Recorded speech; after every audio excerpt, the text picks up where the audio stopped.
Okay, in the last class, we covered half of the section 3.4, subspaces and linear independence.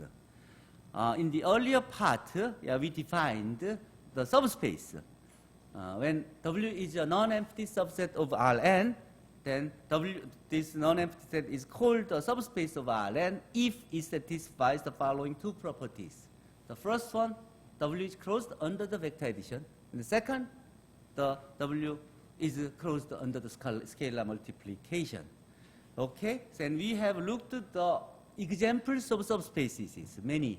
The line passing through the origin, and the plane passing through the origin, and the set of solutions of the homogeneous linear system of equation are all the examples of subspaces. And then we define the linear combination. Okay, when you have a set of vectors, vi, xi's, then this set, the scalar multiple of the vectors and addition of all these. And this is called a linear combination of xi's. And then we defined all the set of linear combination of the given vectors, which is span. The set of all the linear combination, of the given vectors is called the span of the set S, which is a subspace. And we showed that span satisfies two properties of subspaces.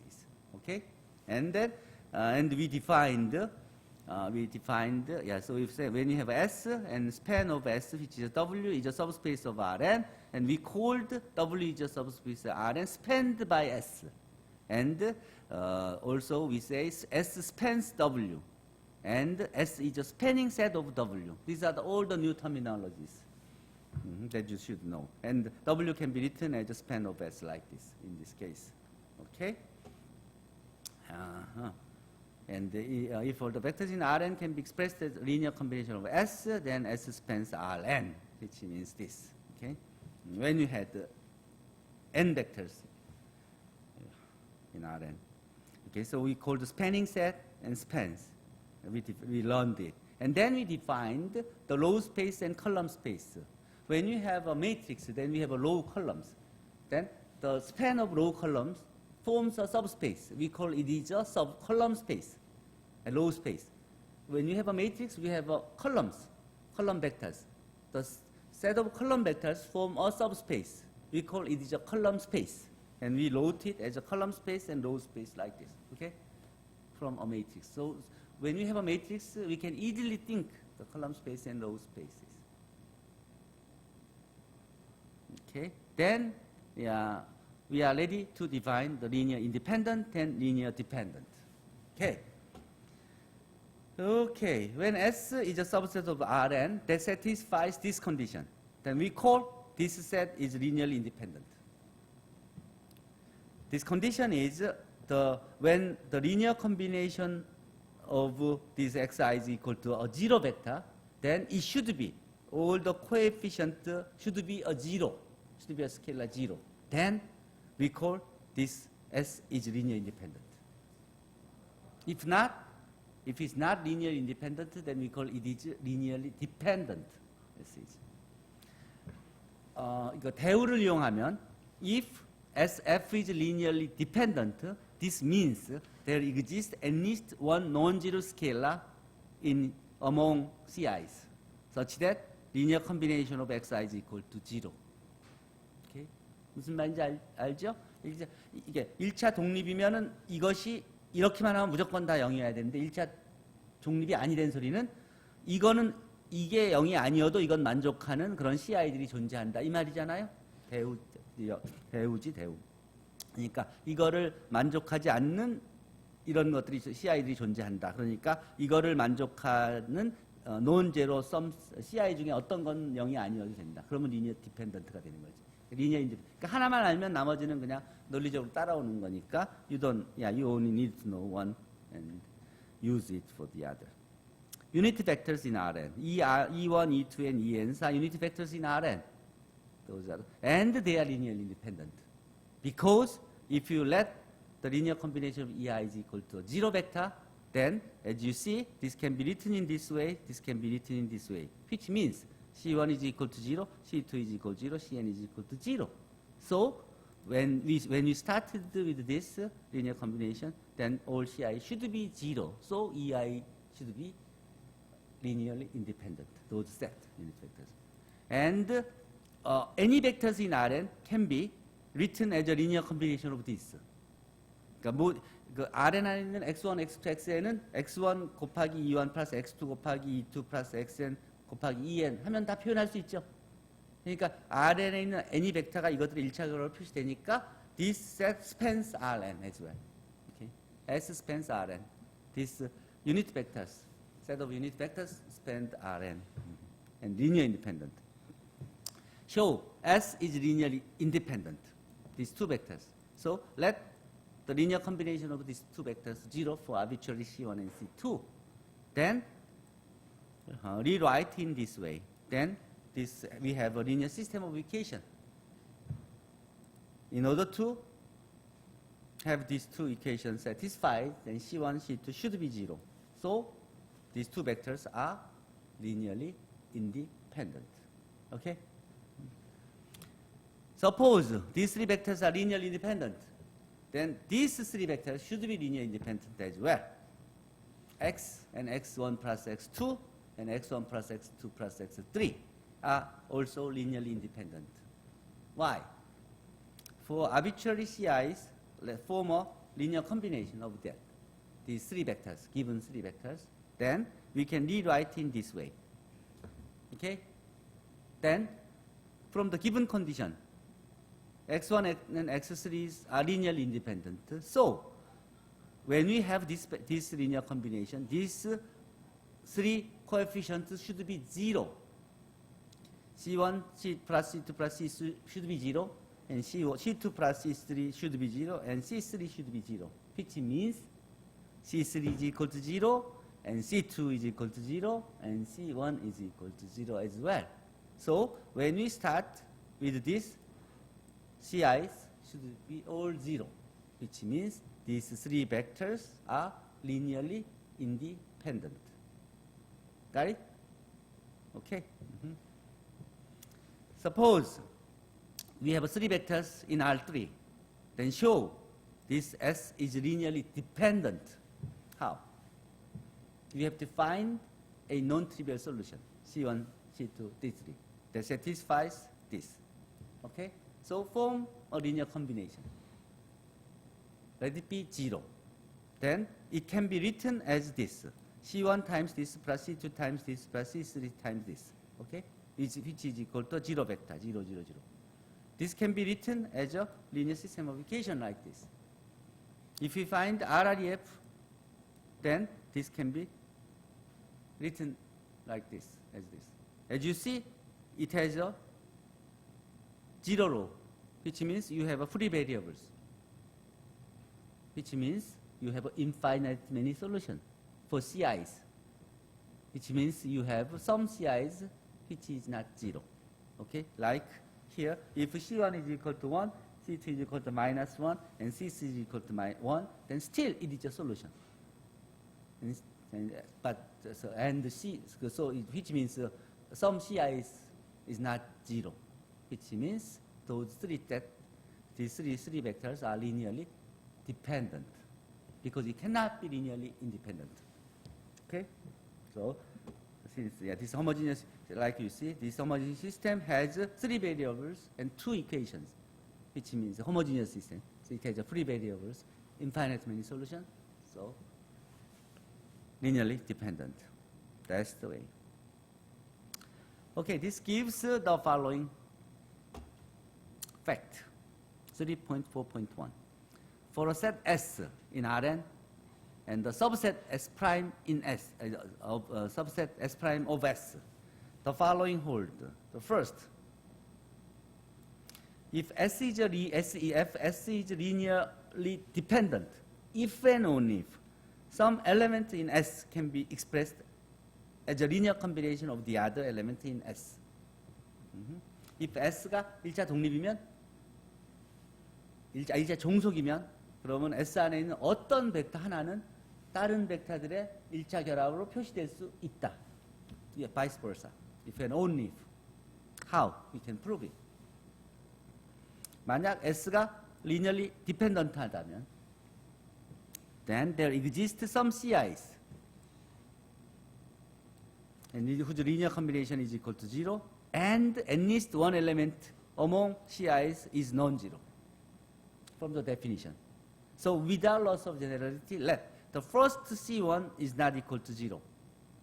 Then we can divide this equation by C1, which is not 0, and then isolate X1 and move all the others to the right-hand side. So X1 can be written as what? Linear combination of the other vectors, Xi's. So it's done. So X1 can be written as a linear combination of the other vectors. Okay? Some element in S can be written as a linear combination of the other vectors.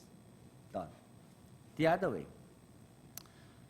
Okay, suppose a vector X1 can be written as a linear combination of the other vectors without loss of generality. Then this can be written in this way, which means linear combination of Xi is equal to 0 vector, but some of Ci's are not 0. Okay? Which means it is not linearly independent. So it should be linearly dependent. With those, we can easily have the following two more facts. If S contains a 0 vector, then S is linearly dependent. Why? Because scalar multiple of 0 vector is also a 0 vector. Okay? Suppose S contains a 0 vector, then 0 vector is a linear combination of other vector, which means like this. So it should be a linearly dependent. 그러니까 제로 벡터가 있으면 제로 벡터는 딴 벡터에다 영배하면 얻어질 수 있죠. 그러니까 딴 벡터의 1차 결합으로 표시될 수 있지. 그러니까 스칼라가 0이 아닌 게 곱해져도 0이 될 수 있는 것이죠. So it should be linearly dependent. Third, if a subset S prime is linearly dependent, then S is also linearly dependent. 그러니까 그 부분 집합이 linear dependent면 그걸 포함하는 집합도 linearly dependent라는 거예요. 그렇죠? 왜냐하면 이 S 프라임 안에 어떤 벡터는 다른 것들의 1차 결합을 표시될 수 있잖아. 그러면 이 S에서 볼 때도 그 벡터는 S 안에 있는 벡터들의 1차 결합을 표시될 수 있다는 소리지? 그렇죠? 그러니까 linearly dependent. 거꾸로 if S가 linearly independent 하면 S 프라임은 linearly independent. 큰 집합이 linearly independent 하면 그 부분 집합도 무조건 linearly independent 해야 됩니다. 왜냐하면 이 큰 집합 안에 어떤 벡터도 다른 벡터의 1차 결합을 표시될 수가 없어. 그럼 그거의 부분 집합도 다른 것들이 1차 결합을 표시될 수가 없겠지. 그렇죠? Okay? So all follows from the first. Okay. Yeah. What this means are the set is linearly independent means any vector in S cannot be written as a linear combination of the other vectors in S. 그러니까 S가 linear independent 하다는 소리는 S 안에 있는 어떤 벡터도 다른 벡터의 1차 결합을 표시될 수 없다는 소리예요. 이게 독립이라는 의미를 이제 이렇게 이해하는 게 수학에서 독립이라는 거. 예를 들어 여러 나라가 독립이라는 것은 이 한 나라가 다른 나라들의 1차 결합으로 이렇게 만들어지지 않는, 디펜드되지 않는 소리예요. 다른 나라들이 다 성격이 다르기 때문에 그러니까 이 나라들 합친다고 이 나라를 만들어낼 수가 없는 거라. 그런 경우, 그러니까 다 나름대로 특징이 있는 경우에 그거를 독립으로 본다 이렇게 이해하면 돼요. 오케이? 그래서 if any set or an vector cannot be represented as a linear combination of others, then we call they are all linearly independent. In Rn, there are at most n vectors in linear independent set. 이 n 차원 공간, n 디멘셔널 스페이스 Rn. Rn 안에는 그 1차 독립인 벡터가 아까 봤듯이 E1, E2, E3, EN이 있죠. 1차 독립이었지. 그게 스패너 있지, Rn은. 그렇죠? n개가 1차 독립인 벡터들이 있었는데 성분이 몇 개였어? n개였지. E1, E2, E3, n개였지. n개보다 좀 더 많으면 어떨까? 그러면 1차 독립이 안 됩니다. 그러니까 in Rn, if it is any set of linear independent, then the cardinality of that set cannot exceed n. 그러니까 Rn 안에 있는 1차 독립인 벡터의 원소의 개수는 맥시멈이 n이다. 그러니까 Rn 안에 E1, E2만 이루어져 있는 거는 그것도 1차 독립인 집합이지. 그럼 카디널리티가 2지. R5 안에 E1, E2, E3, E4가 있으면 4개 벡터가 있지. 그건 1차 독립일 수 있지. 근데 이제 그런 식으로 R5까지 있으면 5차원에 5개고. 근데 거기에 하나 더 들어가면 어떻게 돼? 뭐 X라는 게 있으면 그 X가 무엇이건 간에 5개 1차적으로 표시될 수 있지. 그러니까 무조건 종속이 되지. 그러니까 그 5개 외에 하나라도 더 있으면 그 하나는 다 이걸로 만들어냈어. 1차 결합으로 만들어낼 수 있잖아. 그러니까 무조건 그 첫 번째 조건에 성립하게 되고 디펜던트가 되지. 그러니까 맥시멈. 그러니까 이것도 사실은 첫 번째 팩트에서 나오게 되는 것이죠. 오케이. 오케이. In Rn, m vectors are always linearly independent if m is bigger than n. 그러니까 지금 이 얘기예요. Rn 안에 m개의 벡터가 있다고 하면 아까 E1부터 En까지 있는 거 외에 더 있다 그러면 그 더 있는 건 무조건 이거에 1차 결합으로 표시될 수 있으니까 그러니까 그 전체가 1차 종속이 되는 그런 셈이지. 그러니까 일반적으로 Rn 안에 n개보다 더 많은 개수의 벡터들은 무조건 1차 종속이다. dependent 이렇게 얘기하면 돼요. So this from the above observation, this is true. So if you were asked to check whether the 4 vectors in R3 are linearly independent to determine, then you can easily say they are linearly dependent from the above theorem. R3 안에 4개 벡터 있으면 무조건 그건 linear independent니까 더 확인할 필요도 없어요. 오케이? Okay, lines and plane. From the viewpoint of subspace. Note that the span of non-zero vectors V in Rn, then this set of vectors, span of V, is a subspace containing the zero vector. Okay? 논제로 벡터 하나 있으면 논제로 벡터에 스팬 있지? 그 라인이 되는 거지. 원점을 지나는 라인. 그건 subspace. If you add a vector x0 on every vector on the line, then this form a line through x0 and parallel to x.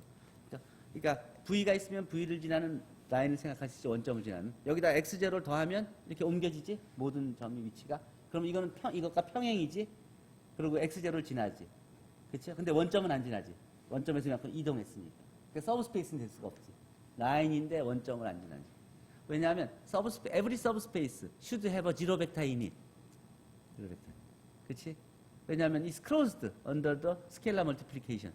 어떤 벡터가 있든지 스칼라 멀티플리케이션에 닫히려면 0배해주면 0이잖아. 0벡터가. 그게 어디 있어야 돼? 그 안에 있어야 되지. 0벡터가 그 안에 있어야 되지. 근데 여기는 0벡터가 있어 없어?